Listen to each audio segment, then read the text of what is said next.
The thing I like about disc golf is what I consider the magic of disc golf, and that's when I throw a perfect shot and I can feel that shot leaving my hand and flying all the way to the target. And I know exactly where it's going, and I know that I have just done it perfectly. That's a magic moment for me.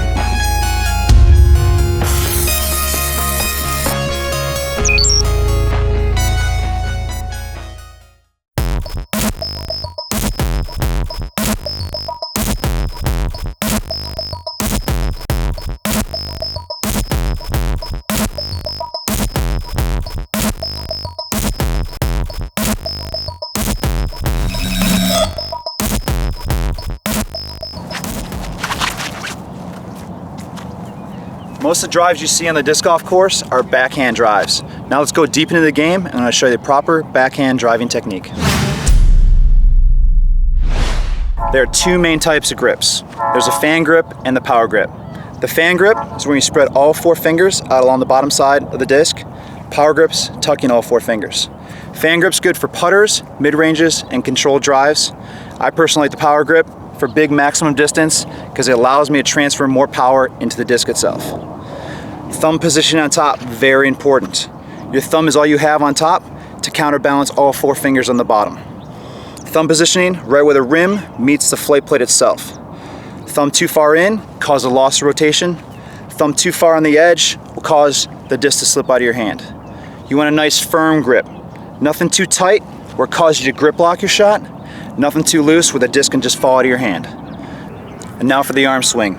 You're pulling back on one straight line, pulling the disc across your chest nice and flat, driving the elbow, and extending to the very final release point. You want to keep it in a straight line, A to B. You have 3 hinges. You have your shoulder, your elbow, and your wrist. You get a lot of power out of your shoulder, a lot of power out of your elbow as you're driving it, not a lot of power out of your wrist. You want to lock your wrist for the most part. Very little movement and motion. Too much motion in the wrist will cause loss of accuracy. Also, by pulling across your chest, you're able to utilize your major muscle groups. Your traps, your deltoids, and your triceps. Those will help drive the disc and pull it through. It's all about simple physics. Keeping the disc nice and flat, a nice flat pull line, and nice extension through on the nice straight line. You don't want to curl the disc too much or over rotate. This will cause a loss of control and accuracy as well. Head turn, when I'm reaching back, I don't turn my head more than 90 degrees to get full extension. Turning too far, you'll lose accuracy, and it's usually designated for throwing maximum distance. So when shifting the weight from back to front, I'm really trying to get good extension of my arm, locking my hips and loading them, and then bringing all the momentum and power across, keeping the disc flat, into the release. It's all about reaching back in one straight line and generating all the power as you pull through the chest, drive the elbow, use your legs, hips, and drive the disc. Like I said, it's an entire body throw, not just your arm. The run-up's all about putting your body in the optimal position to throw the disc. I personally use a 4-step run-up. When I line up on the tee pad, I line up facing the target, taking a small step on my left, a medium step on my right, actually gets the hips to rotate and load toward the back. As I cross over behind my left foot again, totally loads my hips backwards as I turn my torso backwards. It's very critical as you make your last step forward, your plant foot lands at 90 degrees facing forward. Will help you utilize your power from your legs and your hips coming forward. Now let's bring it all together. Using your legs and your torso to drive the disc. I'm actually shifting my weight from back to front, using my legs and my hips, reaching back in one straight line, pulling through, keeping the disc flat across my chest, and driving my elbow. I'm trying to bring my elbow over my lead leg. A split second after that hits the ground, I'm trying to drive my elbow forward. Timing is everything. A split second early or split second late will cause also a loss of power and control. Now let's talk about the hit point. The hit point is where you transfer all your body's momentum into the release at the end. The hit point is described as where the disc pivots and rips from your fingers. It's the point of release where you hit your line and release and launch your disc down the fairway.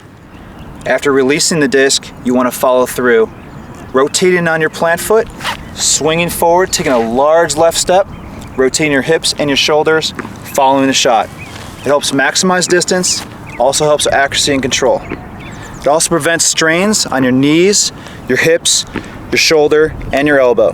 It's very important to follow through if you want to be playing this game for years to come. So there are hundreds of different drivers out there that all have different flight patterns. You don't need to learn how to throw them all, you just need to know these 3 angles to control them. First off, you have the nose angle.